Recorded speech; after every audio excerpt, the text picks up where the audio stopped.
contend for months with brilliant cunning, favored by our lack of readiness, with the sky and sea.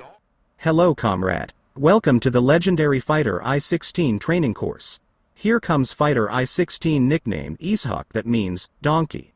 In this lesson, you will be introduced to the aircraft and its cockpit. The I-16 Soviet aircraft with an air-cooled engine is the world's first monoplane fighter with a retractable landing gear, combining high maneuverability and speed characteristics for its time. The I-16 is honorary veteran of numerous military conflicts of the 30s and 40s of the 20th century, including the Great Patriotic War, in which it had to face much more modern opponents.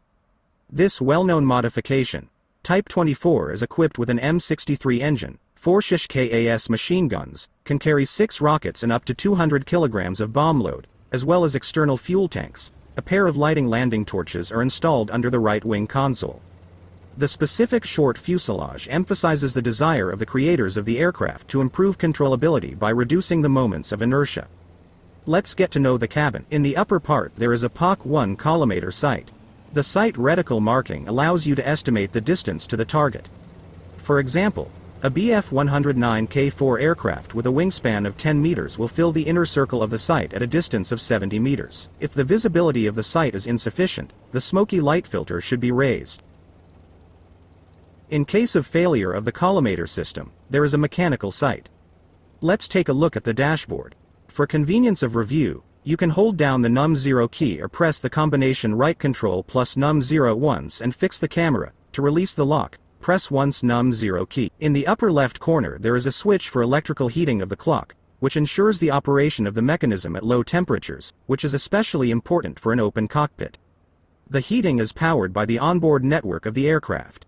The clock itself is located to the right. Heated mechanical aircraft watches, with manual winding, are designed to determine the current time of day. There is an additional seconds dial.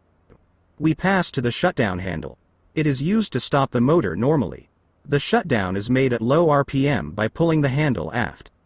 The handle is spring-loaded. After stopping the motor and releasing the handle, it returns to its original position. In the center is an electrical panel, on which the following elements are located. Left button torch. For light the left torch. Torches are used in the dark for taxiing, takeoff and landing. Jettison button. For jettison lighting torches. Right button torch. For light the right torch. Pitot heating switch. Navigation lights button. Hold to turn on navigation lights.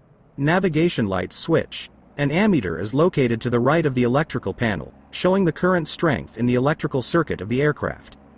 The next device is a centrifugal-type mechanical tachometer, showing the number of revolutions per minute of the motor shaft. It controls the operation of the motor in the range from 400 to 3000 revolutions per minute. To the right, the speed indicator, designed to measure and display the indicated speed of the aircraft. Velocity is measured by the pressure of the airflow in the pitot tube located on the right wing of the aircraft. In conditions of icing thread of the tube, it is necessary to turn on its heating. A little higher we see electrical switches. Battery, that connects the aircraft battery to the onboard network. Shunt, that connects the generator to the onboard network. Radio, which includes the power supply circuit of the radio station transmitter. Under the electrical panel there is a magnetic compass key 11. The course of the aircraft is determined by the indicator card placed in the damping fluid. On the body of the device there is an adjusting knob. The starter ratchet relay button. Used for electromechanical engine start. In this case, the flywheel of the Eclipse motor is spinning mechanically, manually, and the ratchet relay and the starting coil are turned on by pressing a button, thereby using the aircraft battery. Here is 2-pointer altimeter with an aneroid box for determining the barometric altitude relative to the place of takeoff or landing of the aircraft. The large arrow of the device indicates the height in hundreds of meters, the small one, in tens of kilometers. Under the device there is a knob for setting zero altitude before the flight. To adjust the brightness of the illumination of the reticle, there is a rheostat of the sight. To the right there is a 3-position starter handle for electric start of the motor.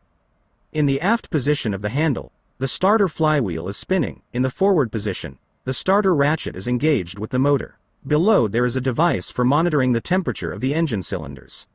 For trouble-free operation of the motor, the readings of the device must be outside the red zones of the scale. In the lower left corner there is a magneto switch with 4 positions. In the extreme left position, Both magnetos are off, there is no engine ignition. In position 1, ignition is carried out using the left magneto. In position 2, with the help of the right one. In the 1+2 position, both magnetos are engaged. 3-pointer indicator. It provides control over the condition of oil and gasoline in the engine. The large arrow shows the oil temperature. The left small arrow indicates the oil pressure in atmospheres. The right small arrow indicates the pressure of gasoline entering the engine carburetor. Manifold pressure indicator. It is a device with an aneroid box for measuring and displaying the pressure downstream of the blower in millimeters of mercury. This device allows you to control the degree of pressurization of the combustible mixture into the engine cylinders. It is necessary to monitor the pressure in the cylinders and not exceed the permissible value. The takeoff time, 1065 millimeters of mercury, is limited to 5 minutes. Nominal pressure value is 915 millimeters of mercury. Turn and slip indicator. It is designed to display the presence of aircraft rotation relative to the vertical axis and slip, which makes it possible for the pilot to perform the correct turn. The device is based on the principle of a gyroscope and quickly responds to small turns of the aircraft. Vertical speed indicator. It indicates the rate of change in flight altitude. Displays vertical speed in the range -30 to 30 meters per second. The device is sensitive to small changes in altitude and allows you to accurately maintain level flight or maintain a constant mode. Cabin lamp rheostat. It is designed for adjustment of the brightness of the cab lighting at night. Float type fuel quantity indicator. It serves to determine the amount of fuel in the main gasoline tank of the aircraft. Three-way fuel filling system valve selector. It is used to fill the carburetor and engine with prime fuel before starting. The selector has 3 positions. The closed position closes the fill. In the carburate position, the carburetor is priming. In the motor position, the engine is priming. Air pump of filling system. Designed to create pressure in the filler tank, from which, by means of a 3-way selector, the carburetor and engine are priming. Electrical release control box. Serves to control the outboard weapons of the aircraft, such as bombs and rockets. The control box allows you to select a specific hardpoint for launch and set the number of bombs or rockets in a salvo. In the process of dropping outboard weapons, the dial of the installation automatically changes sequentially according to the numbers of the pylons. Flap deflection indicator. Allows you to control the position of the flaps by displaying the current flap angle in degrees. We pass to the left side of the cabin. The motor control unit is represented by the following elements. The throttle lever to control the manifold pressure. The lever has a button for accessing an additional stroke of the sector for direct control of the air throttle in the event of a failure of the pressure regulator. To place the lever in the extra stroke zone, hold down the button with the combination left Alt+E and move the lever beyond the limiter. In this case, even a serviceable pressure regulator is turned off. To return the lever to the normal stroke zone, it is enough to move it back. Fuel mixture lever. At the central position of the sector, normal position, the automatic height corrector works. In case of its failure or for additional manual adjustment, by pressing the ball of the handle, with the right mouse button, you can remove the sector from the central position and enrich the mixture by moving it backward or lean it by moving it forward. Supercharger speed control sector. When starting on the ground and flying up to an altitude of 2,500 meters, it must stand at the first speed, in the aft position. When flying at an altitude above 2,500 meters, the sector must be switched to the second speed, to the forward position. The switching to the second speed is allowed only from the first speed, from the 0 speed, from the center position, is not allowed. Afterburner control sector. Moving the handle to the forward position allows you to set the takeoff mode of the motor by increasing the boost pressure to 1065 millimeters of mercury. The use of the mode is limited to 5 minutes. RPM control sector. It is associated with a propeller governor. Moving the sector lever in the aft position set the prop to a high pitch, thereby decreasing the RPM. To the forward position, by a low pitch, increasing the RPM. The full forward position sets the forced mode to 2,300 RPM, the operating time of which is limited to 4 minutes. The nominal mode corresponds to the value of 2,200 RPM. Fire fuel shutoff valve control lever. Allows by pulling aft to block the fuel flow into the engine. After flying, an engine shutdown should be closed. Fuel tank selector control. In the presence of external fuel tanks, it is used to select the source of aircraft fuel supply. In the pulled aft position, external tanks are selected, In the pushed forward position, the central internal tank is selected. External tanks jettison handle. Designed to drop external fuel tanks if necessary. Jettison is possible only when the engine is running from the internal tank, that is, when the fuel tank selector control is pushed. Flaps control crank. It is used for mechanical flap deflection control. For deploys, the handle is rotated clockwise, for retracts, counterclockwise. The deflection angle is controlled by the indicator. Reload levers for wing machine guns.